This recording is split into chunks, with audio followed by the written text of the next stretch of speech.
Before I tell you about the money, I need to tell you about the cup. A plain clay cup. No gold. No de kerastchen. Chipped at the rim. It belonged to one of the wealthiest men who ever lived. A man worth, in today's money, over $300 million. And every single morning, he chose this cup over every gold goblet in his house. Not because he couldn't afford better. Because he understood something about money that almost nobody in history has ever truly grasped. Something that took him exile, near execution, and 40 years of writing to figure out. And something that, once you understand it, will permanently change the way you think about everything you earn, everything you spend, and everything you think you need. His name was Seneca, and this is his wealth philosophy. Here is a question I want you to sit with for a moment. How much money would make you feel genuinely, permanently financially secure? Whatever number just came into your head. I can almost guarantee it is higher than the number you had 5 years ago. And 5 years from now, it will be higher still. That is not ambition. That is a trap. And it is the oldest trap in human history. In the United Kingdom right now, the average person earning £40,000 a year believes they would feel financially comfortable at $60,000. The average person earning $60,000 believes the number is 80. The person earning 80 believes it is 120. The number always moves. The finish line always retreats. Economists call this the hedonic treadmill. Seneca called it the slavery of ambition. He wrote about it in 65 AD. And the reason it is still destroying people's financial lives 2,000 years later is because nobody has ever found a way to step off it. Until Seneca, who not only found the way off but documented every single step. Seneca was born around 4 BC in Córdoba, in what is now southern Spain. His father was a writer. His family had money but no political power. When young Seneca arrived in Rome, he had two things: a brilliant mind and absolutely nothing else. He studied Stoic philosophy under masters who taught him one foundational idea that would shape everything he would ever write about money. The idea was this: external things, money, status, reputation, comfort, can be taken from you at any moment by forces completely outside your control. The only thing that cannot be taken is your relationship with those things.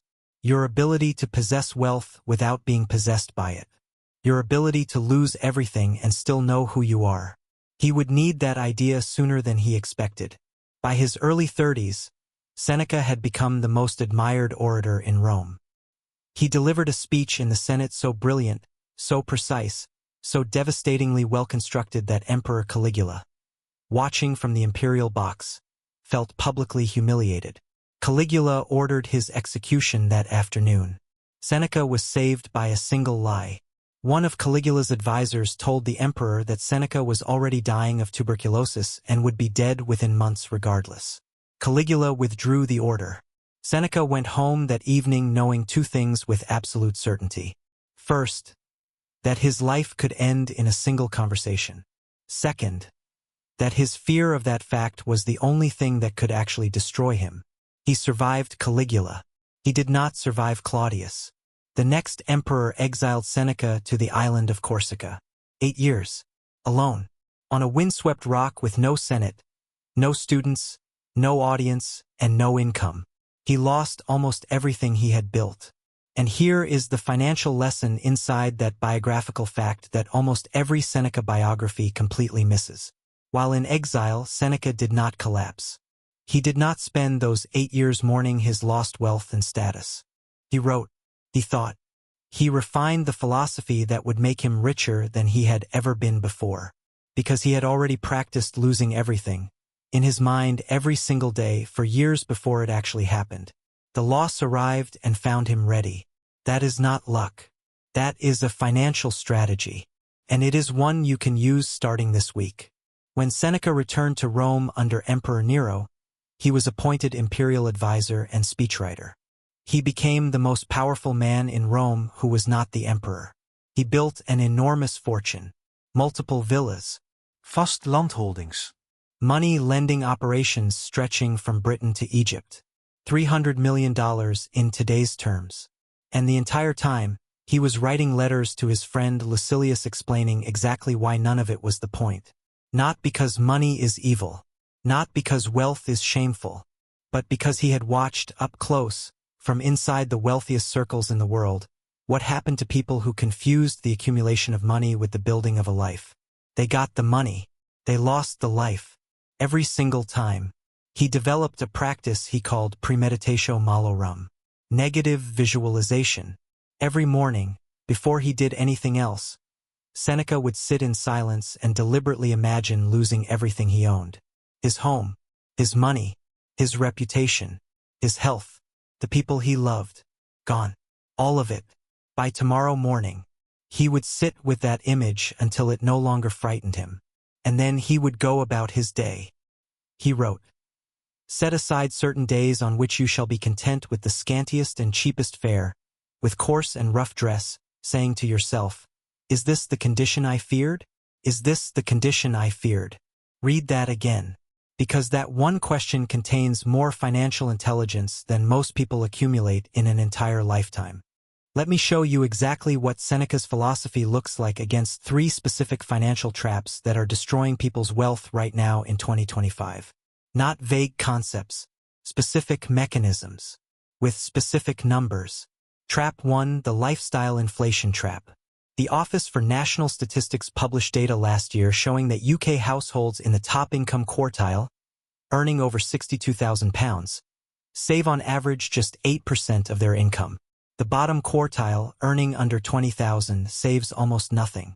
But here is the number that should stop you completely. The middle 2 quartiles, earning between $20,000 and $62,000, save almost exactly the same percentage as the top quartile. More income, same savings rate, because every pay rise was immediately converted into a higher standard of living. Bigger flat, better car, more holidays, nicer restaurants, premium subscriptions. Each upgrade individually reasonable. Combined, a guarantee that the gap between income and wealth never closes. Seneca identified this pattern in Rome 2,000 years ago and gave it a name that is more accurate than any economic term. He called it the poverty that hides inside abundance. You look rich. You feel behind.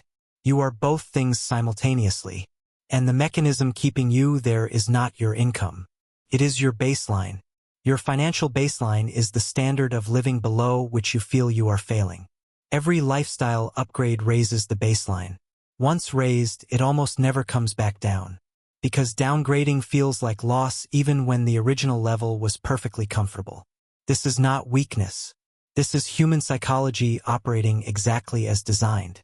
Seneca's voluntary poverty practice was specifically engineered to break this mechanism.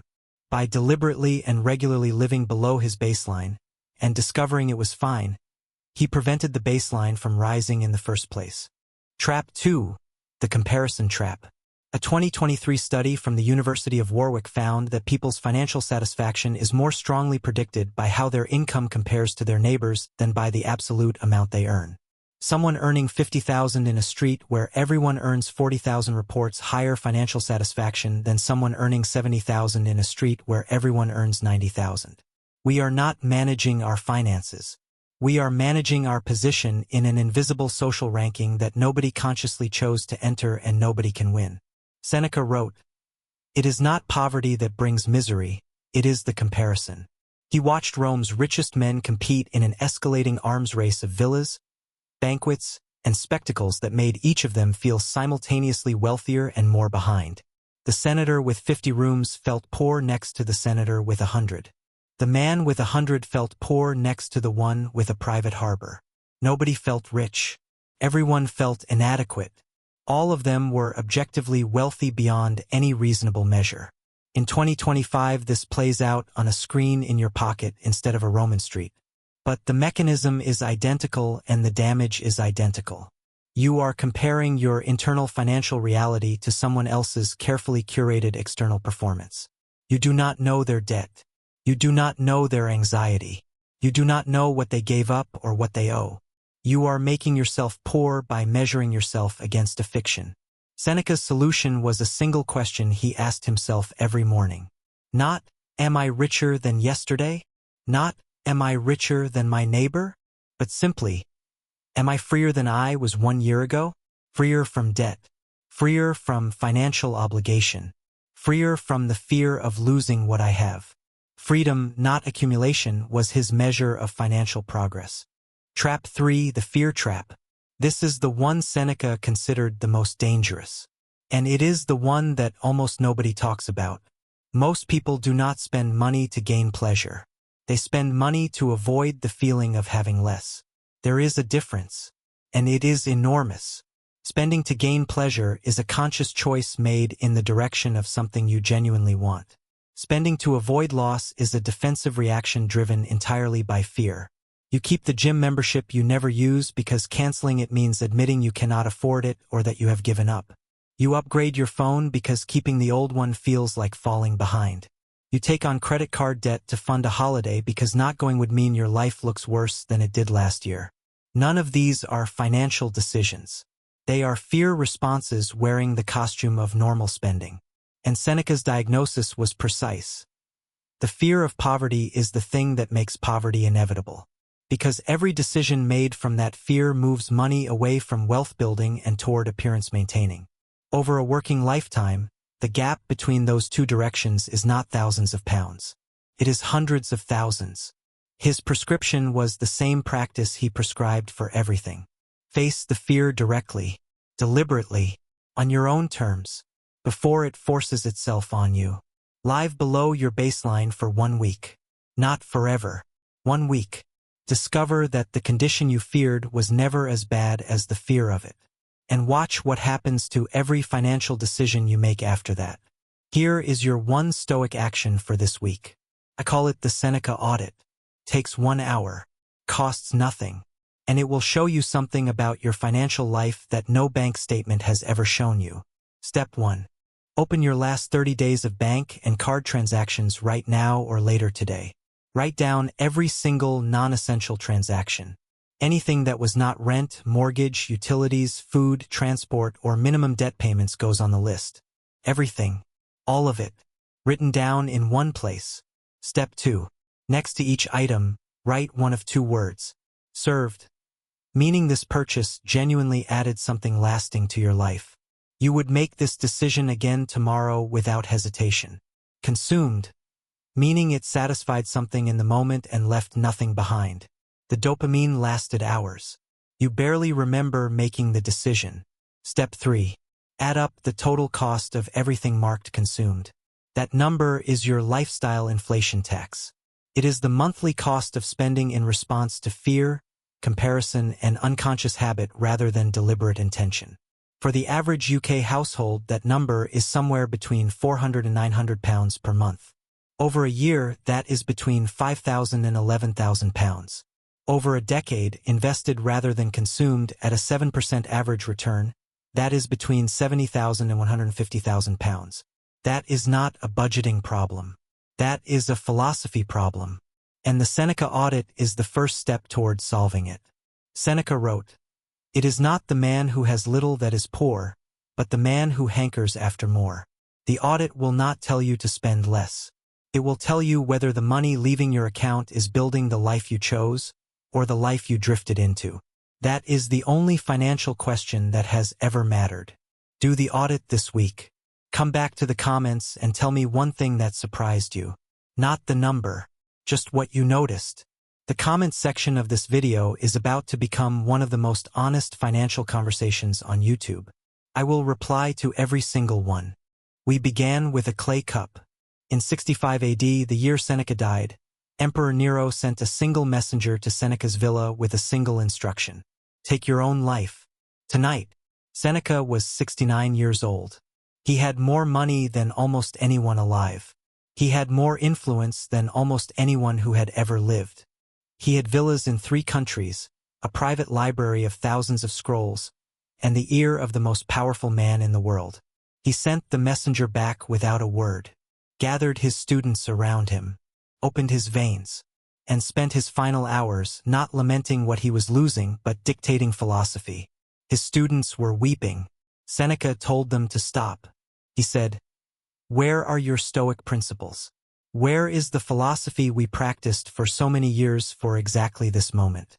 He died the same way he had lived every single day since that morning Caligula almost had him killed. Completely free. Not free because he had no attachments. Not free because he owned nothing.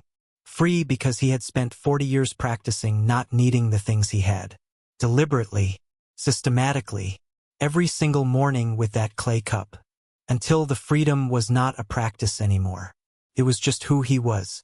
That is Seneca's wealth philosophy. Not the rejection of money.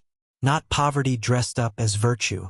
Not guilt about what you earn or shame about what you want.